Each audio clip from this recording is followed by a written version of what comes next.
You're listening to Estrogen Dropouts. Hey, welcome back to Estrogen Dropouts. This is where hot flashes meet hot takes. I'm your host, Elizabeth. And I'm Erin. We're super excited to have you guys joining in with us today. And if you haven't already hit that follow button, please do so that you can stay in the loop whenever we release a new episode. So what are we talking about today, Elizabeth? I think we're going to be talking about the sandwich generation, how we are kind of in this weird place of caring for our children still who are now entering adulthood, and then also caring for our parents, that as this dynamic switches from them being the leaders to kind of us taking the family lead. Yeah, it's something that I think affects so many people. I actually did some research, and so before we dive into more of the personal experience with it, I wanted to share a little bit of stats because I am a stats girl. And the Pew Research Center, which they do a lot of research for social issues, they say that for adults in their 40s to 50s with at least one parent that's 65 and above and one or more grown children, that over 55% of that age group are providing emotional support to both grown children and aging parents. So we're kind of spewing it out both ends. But the interesting thing about it is that it's not just emotional support. There is also just as many who are providing practical and financial, as well as the emotional support to their aging parents. So about 6 out of every 10 middle-aged people, which I don't really like that term. I like to call myself mature, say that their parents need help handling their affairs. So maybe balancing a checkbook or making appointments for them, things like that, like practical and financial advice. So it's a lot of people. Yeah, and when you add on to not even just caring for our adult children and their mental health, it's the mental load as well of caring for our parents' mental health, because a lot of times that generation doesn't seem to be going to therapy very much. And so they're unloading on us their fears about aging, their burdens of not being able to keep up with technology and all of their worries. They're unloading that on us, which we love to be a sounding board for them, but we kind of lose ourselves in that shuffle because we stop caring for our own needs. It's like we're putting the oxygen masks on then for our parents, our kids. We just have to try to create some type of a boundary so that we're caring for everybody else, but also not neglecting ourselves. And I think it's especially interesting too, for maybe even more so for our generation than prior generations, because there is this, the state of the world, rents are so expensive, jobs are going away with AI, that a lot of our grown children aren't, I think about when I got married at 20, we were on our own, essentially. We paid for my college, we never got any financial help from family members. I certainly got emotional support, but, we didn't get the kind of help that our kids today are requiring. So it's an added layer for us. Maybe in prior generations, they were still caring for aging parents, but now it's almost like the kids haven't left the nest completely. And so we've got it coming out both ends all the time. And you're right, there is a certain amount of boundaries. I was going to share that in my own life, I've been kind of blessed, which this sounds so morbid, and I don't mean it in a morbid way, but my husband's mom and father are both passed away. And then my dad has passed away. So the only one that I have to worry about is my mom. And she's like a phenom. She's almost 83 and she takes care of old people. In fact, today she's visiting shut-ins. So she hasn't. Amazing. Yeah. So she hasn't gotten old. She doesn't rely on you for emotional needs or anything like that? No. So, wow. But I know it's a huge issue because I'm in so many midlife Facebook groups and just with other friends. And I just see it all the time, these people that are presenting these dilemmas, like my, 84-year-old father, is blah, blah, blah, blah. And they're asking for people's input on how to, handle it. So I know it's a huge issue. It just happens to be one of the things that isn't, I'm still providing a lot of emotional support to my grown children, but I'm not having to do that for my aging parent. Yeah, it's definitely, for me, it's the heaviest load I carry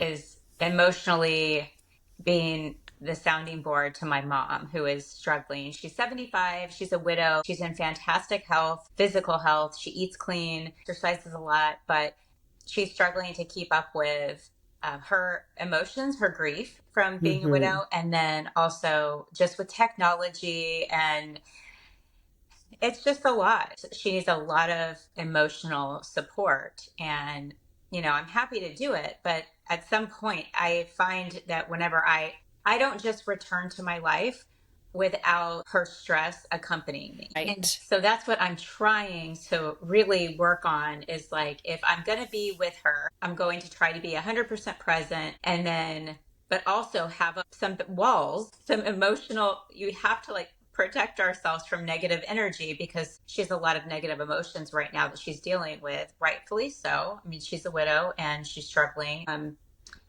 So it is my biggest, it's my biggest burden and pain. And it usually takes me about 2 days after seeing her to be able to feel my nervous system relax. Yeah. And I think being a widow obviously has a compounding effect. But just in general, I mean, let's just go ahead and say it. Getting old is not for the faint of heart. I mean, Yeah. just for myself at almost 55, I'm just like, holy cow, I mean, this a little over a week ago, all of a sudden my heels started hurting. I'm like, what in the heck? So, I mean, I'm sure like as you start losing independence and you start having to rely on others, if you haven't had that happen before in your life, it can be very hard to deal with.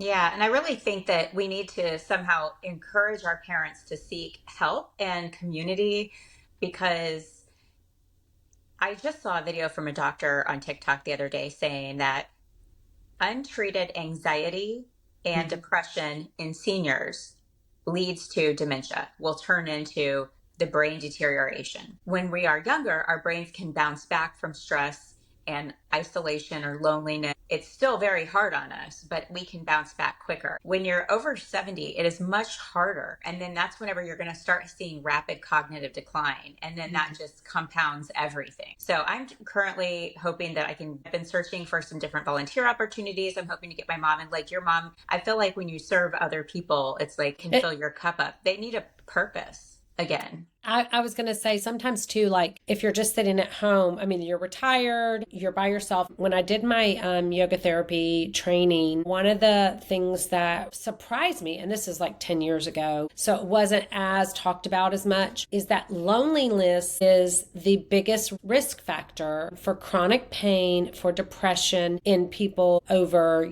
65. Because up until like in the United States, at least, you work until you're 65, you retire, and then it's like you said, your purpose is gone. You don't have anybody that is counting on you. You basically, it's like in your 30s, all you can think about is like, oh my God, I cannot wait till I can retire, right? Because you're Yeah. like, I just want to be able to do what I want to do. But that's because you have 30-year-old energy. And then you're 65 or 70, which is still so young. The older I get, the younger all those ages seem. Yeah.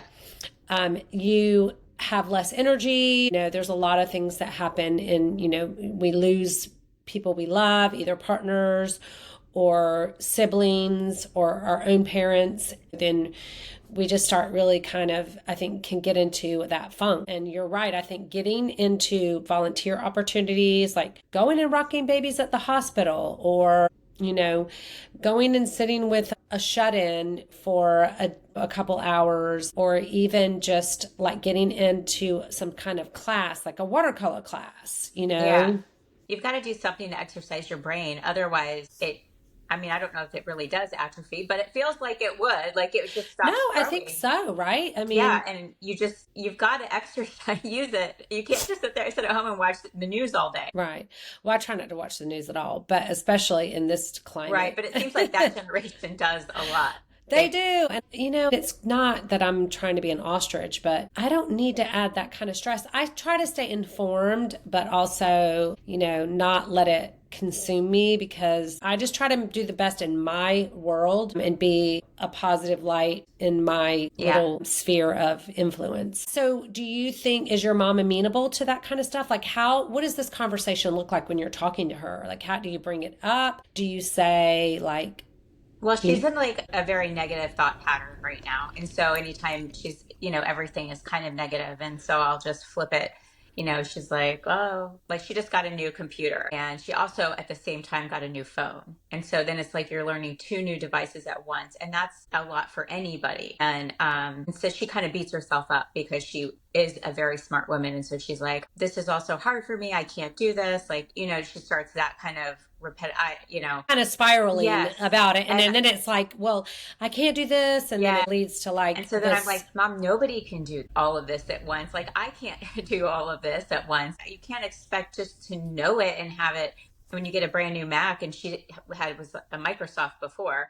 So she had a PC. Right. Like it's totally different. Like anybody would have an issue switching. I have an issue, which is so funny. I got a Mac many years ago and my kids are like, why don't you use the shortcuts or this? I'm like, I don't know the shortcuts. I do it the old fashioned way. And they're just looking at me like, you're so old. And I'm like, I'm sorry. I should have taken a class or something on how to use it, but I just keep reminding her to do what she can and to stop beating herself up to what she can't do, because when she beats herself up, that's when it starts to snowball and spiral, and that's not healthy. And I mean, we all do that to ourselves. And so at the same time, she does that, but she's not abnormal for, most people do that. And so it's a matter of catching that, recognizing it, and switching that thought process. But I know once Johnny goes back to school, because he's home from college for the summer, I'm planning on starting volunteering at the hospital. And I've already called and got information about it. And so I'm hoping she will follow me and volunteer at the hospital as well, because I really think she's just and I've talked to her multiple times about volunteering, and there's always an excuse why something doesn't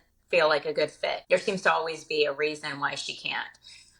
But she doesn't have anything better to do. So right. You're like, just try it. See what happens. You're not committing to it forever. Go try it one time and see. Yeah. If you don't like it, don't go back. Just try it. So I'm hoping she'll follow me there. I was also going to ask you, has she always been like a really positive person? And so this is kind of like a switch? Like the past 10 years, I've seen her kind of. So my stepdad had dementia. I think that's also a heavy subject, but that's something a lot of people are dealing with. And so as he was developing that about 10 years ago, that's when really her negativity kind of started. And because she was carrying everything, on her own shoulders. Right. And then seeing him have that cognitive decline is so hard. So have you ever mentioned therapy to your mom? Like, I know her generation, I mean, my mom has never been to therapy in her life. I mean, so that, I think, like 65 and up, maybe 70 and up, they don't really believe in therapy, do they?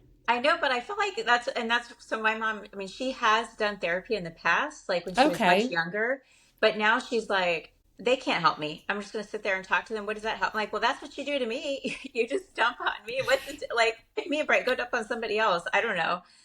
Somebody that isn't going to take it home with them also, because when you don't have that connection with the person, you're listening to the patient and they're telling you. Separate with that natural boundary. Yeah. I know. And I will say too, that I just wish there was a way I'm sure there is. I'm just not there yet, but that I would be so happy I just know from watching this with my mom go through this, that I want to be the grandma that everybody wants to be around, because I'm positive, and I'm not talking about doctor's appointments, health appointments. All of our conversations are not me talking about my health, my mental health, physical health, my problems, my technology issues. I feel like that stuff is okay to share with your family, but I think you do it if you see them regularly, like every 3 visits or something. Don't every time you see them unload just all of the negativity or everything that's been pent up. I feel like that needs to be spread out, because you want people to want to be around you. And if you're constantly complaining, nobody wants to be around that. Yeah, it is something, I guess, for you to start, to keep kind of in the back of your mind as your kids get older and you get older. Because I think sometimes we model what we see. And so we kind of end up repeating those patterns, family dynamics. I always try to be really I almost hyper focus on what I don't like too much, but I am so conscious of what hurts me, hurts my kids, what is perceived in a negative way by me. so that I don't repeat those behaviors. Now, I'm sure there's probably some that I'm not seeing that I'm doing, but anything anything that I've learned from my parents that I did not like, I have held on to very tightly because I want to make sure I don't repeat it. But so what if you start focusing on the things that you want, like that you want more of instead of like what you want less of? Like, right. Well, so then I just inherently I then do what I want more. Okay. But I have to recognize what I don't want to make sure I don't repeat that pattern. And so I know, I want my kids and grandkids to be like, oh my God, come over anytime, every day, whenever. And so I'm going to make sure, because that I'm always hey, I'm always a light when I come in. Sure, occasionally I won't be, but most of the time, because we're human, I'm going to try to make sure I'm the light. And if I'm not the light, I'm going to go to therapy and fix it so I learn how to be. You're a naturally positive person. I think that personality is it's usually so ingrained in us. It's not even nurture. I think it's nature that you're born with a certain personality. I get this said to me quite often in different places. They're like, you're always so happy. Are you really always so happy? And I'm like, I mean, I am. And especially when people know about all of my health issues and, different things, are like, how are you so positive? I think it's just how I'm built. It's just how my brain is wired. And I've been very blessed to never have really been depressed. I mean, I've been sad. And of course, I've had pity parties. Usually when something goes wrong, like this past January, I had to get shocked. I'll have a pity party for a day and feel sorry for myself. But I think that sometimes these are things that are just hardwired into you. I think that you can certainly, by practicing mindfulness, focusing on gratitude, having a gratitude practice can help sway you to be more that way. But I think for some people, it's just a natural wiring of their brain. Yeah, it might be. That resiliency. One of my girlfriends is from New York, and upstate New York. And she was she told me one time, in passing, she's like, my other friends don't really like you. And I said, what? And I was shocked. And she's like, well, they just think that you're kind of fake. And I'm like, I'm not fake at all. And she's like, well, I know that, but they don't know that because they don't know that you just are a regular Pollyanna. Everything, she's like, you're always that you really positive. Mean it, looking at the positive side, but they're not like that.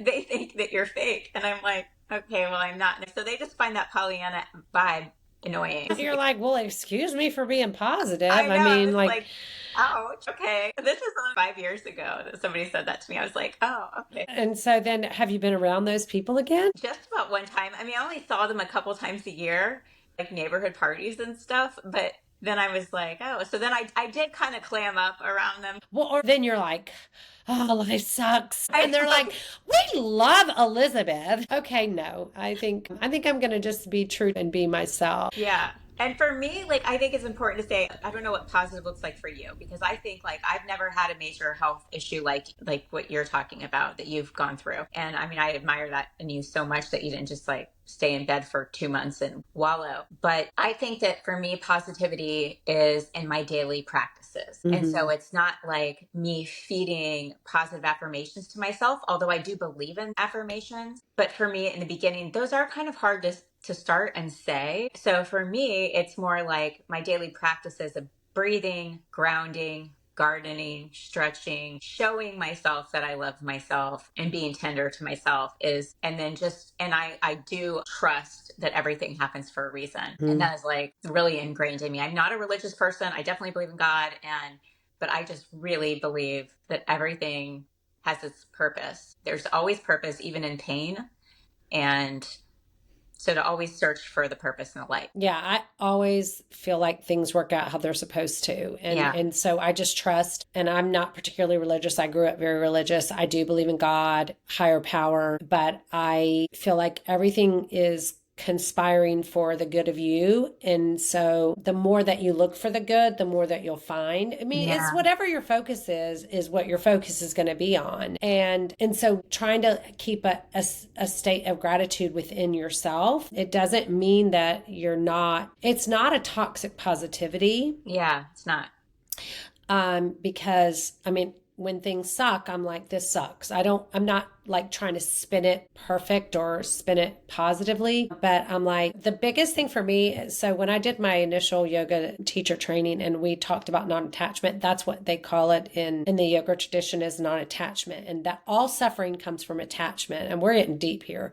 Yeah, I totally believe that though. But it's What's like, that? There's that book, something, Don't Give a Fuck or something. well, I don't know that one. It went viral a while ago, but anyway, go ahead. But it's like it's the reason that we suffer is because, and I think maybe that is the key to my positivity, is that I'm like, I was never promised that things were going to be easy for me. I was never promised perfect health. I was never promised a rose garden life and where everything just happens. And some people have that. And so I think having little micro stresses throughout your life gives you that resiliency and lets you, realize that, this is all. The only time I suffer is when I cling to how I want it to be.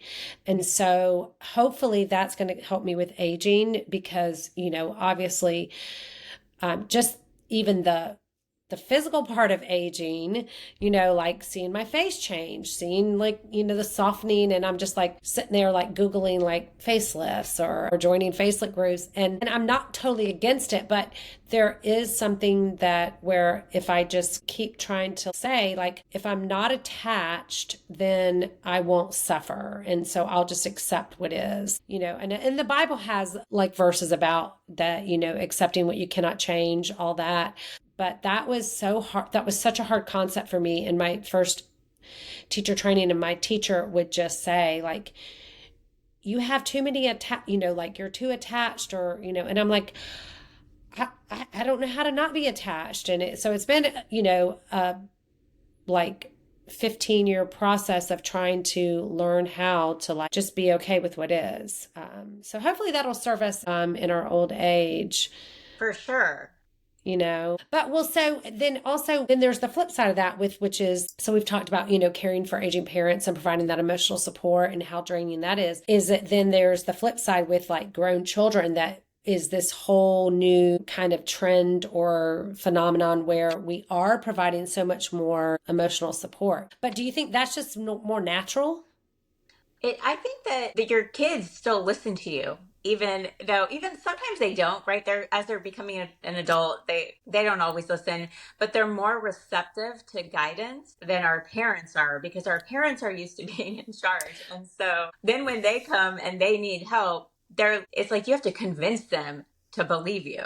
With your kids, you're like, okay, this is just what you need to do, and you just say it and then they do it or they don't. The parents almost never do it and will tell you don't know what you're talking about, or, they fight you the whole way. Where I feel like your adult children, if they're coming to you, they're not going to fight you as much. Right. But do you think that is like, is there an age or a time where you don't think that, or that it becomes a burden caring for aging parents? Like, is it, or do you think it just becomes, if it comes more naturally because we birthed them? And so it's funny because really none of my kids, only my oldest will ever ask me for advice, but sometimes he'll call me. My oldest will come to me for advice too, but not the two younger ones. Yeah. Like my middle one is so independent. Yeah. And then my youngest one even fights me. So like he went to school out of town, and so he's gone back there for like little in his fraternity where he pledged. He'll go back for certain things, and it's like 2 hours from us because he lives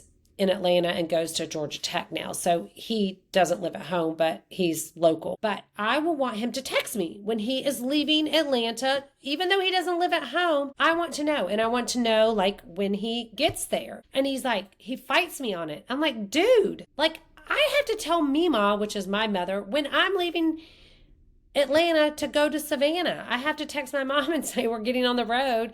If we stop to pee or get some food, I have to text her. I'm like, and I'm almost 55, so I don't think it's a huge ask. So, but I just wonder if you think that like if it's just because it comes more naturally because we've always kind of been that emotional support since they're born and we birth them, whereas our parents were the ones that were supposed to be doing it for us. And so now there's this complete switch. Yeah. So it's weird.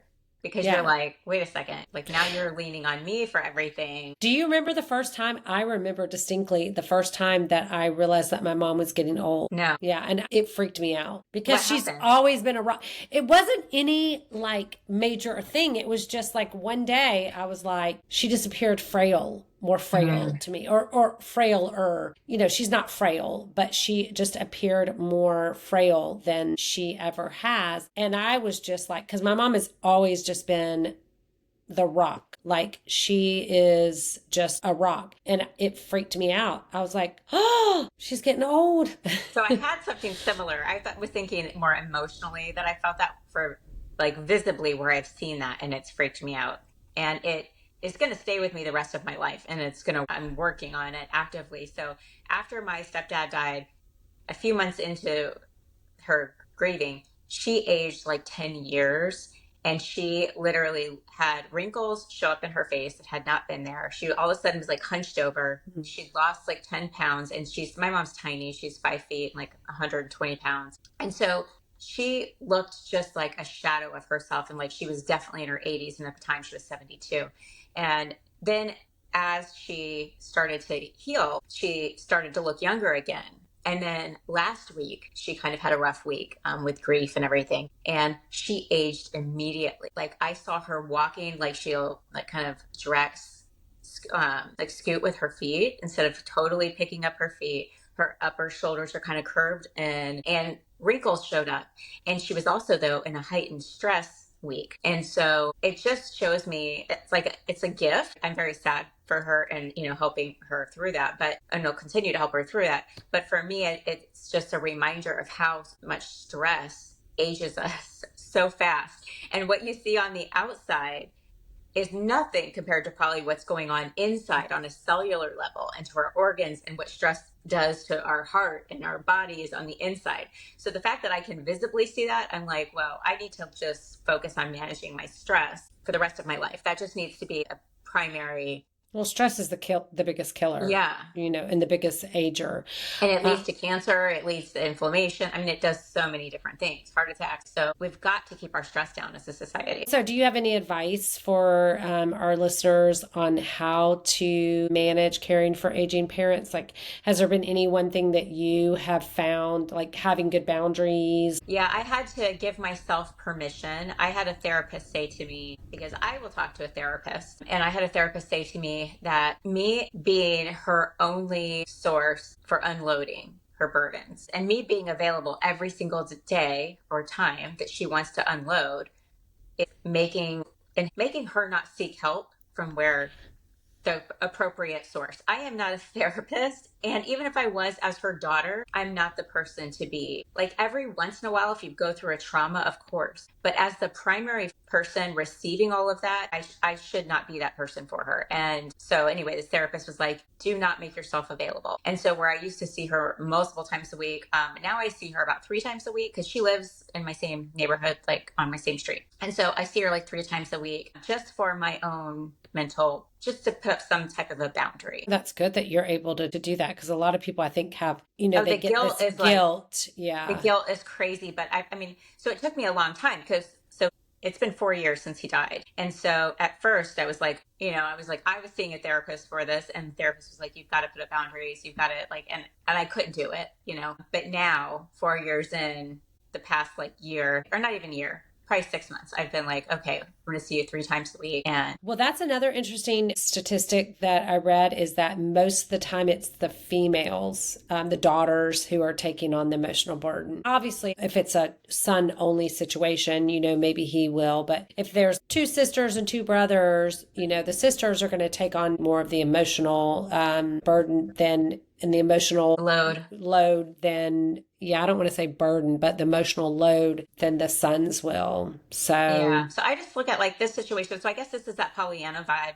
that is as like painful as this is for her and for me. The good that I can get out of this is to always stay aware of what I'm bringing to my kids' escalates. And like, I think it's important to maintain that parental dynamic as long as I can. Your relationship does shift where you do become more friendly, but to still not unload on my kids, like not to have them be that emotional support for me. Yes, right. For me to have friends outside that I can lean on, therapy. And so it's just going to keep it aware so that I don't repeat a behavior that's unhealthy for me. Yeah. Well, I Next know. episode, we're going to have to talk about something fun because this has been heavy. It has been. I mean, but it is life, right? I know I hear about it all the time. I mean, women like will message me, and I've talked about this on Instagram stories, and women message me and they're like, I'm just drowning. I'm my mom's only friend. She won't go out with people. And they're like, they're drowning. Well, I was going to say, if nothing, even if we don't have good, solid advice for someone or there's not a way to change it, at least for people to realize that they're not alone. They're not the only ones going through it, and they can feel the camaraderie that, yeah, I'm right there with you, sister. I mean, it sucks and it's not what we would want. If anyone has any advice that you've tried at home that has worked with your mom, please email us, estrogendropouts@gmail.com, and we can share the advice on next week's episode. Yeah, definitely. Well, again, if you haven't hit the follow button, do that so you can stay in the loop. And we thank you guys for tuning in today. Thanks for coming, everyone. See you next time. Bye. Bye. This has been a production of Estrogen Dropouts, LLC.